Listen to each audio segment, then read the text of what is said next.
And after 5 days Ananias the high priest descended with the elders, and with a certain orator named Tertullus, who informed the governor against Paul. And when he was called forth, Tertullus began to accuse him, saying, Seeing that by thee we enjoy great quietness, and that very worthy deeds are done unto this nation by thy providence, we accept it always and in all places, most noble Felix, with all thankfulness. Notwithstanding that I be not further tedious unto thee, I pray thee that thou wouldest hear us of thy clemency a few words. For we have found this man a pestilent fellow, and a mover of sedition among all the Jews throughout the world, and a ringleader of the sect of the Nazarenes, who also hath gone about to profane the temple, whom we took, and would have judged according to our law. But the chief captain Lysias came upon us, and with great violence took him away out of our hands, commanding his accusers to come unto thee, by examining of whom thyself mayst take knowledge of all these things whereof we accuse him. And the Jews also assented, saying that these things were so. Then Paul, after that the governor had beckoned unto him to speak, answered, Forasmuch as I know that thou hast been of many years a judge unto this nation, I do the more cheerfully answer for myself, because that thou mayest understand that there are yet but 12 days since I went up to Jerusalem for to worship.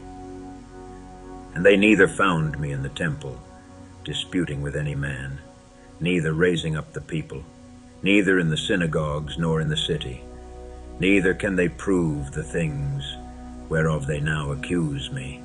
But this I confess unto thee, that after the way which they call heresy, so worship I the God of my fathers, believing all things which are written in the law and in the prophets, and have hope toward God, which they themselves also allow, that there shall be a resurrection of the dead, both of the just and unjust.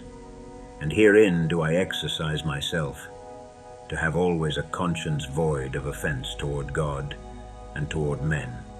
Now after many years I came to bring alms to my nation and offerings, whereupon certain Jews from Asia found me purified in the temple, neither with multitude nor with tumult, who ought to have been here before thee, and object, if they had aught against me.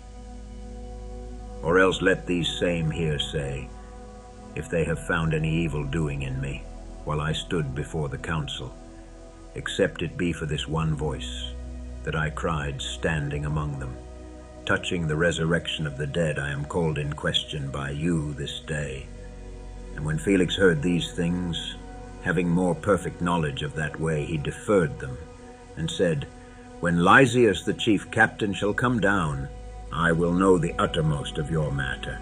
And he commanded a centurion to keep Paul, and to let him have liberty, and that he should forbid none of his acquaintances to minister, or come unto him.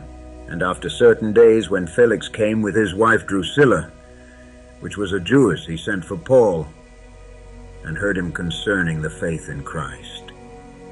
And as he reasoned of righteousness, temperance, and judgment to come, Felix trembled and answered, Go thy way for this time. When I have a convenient season, I will call for thee.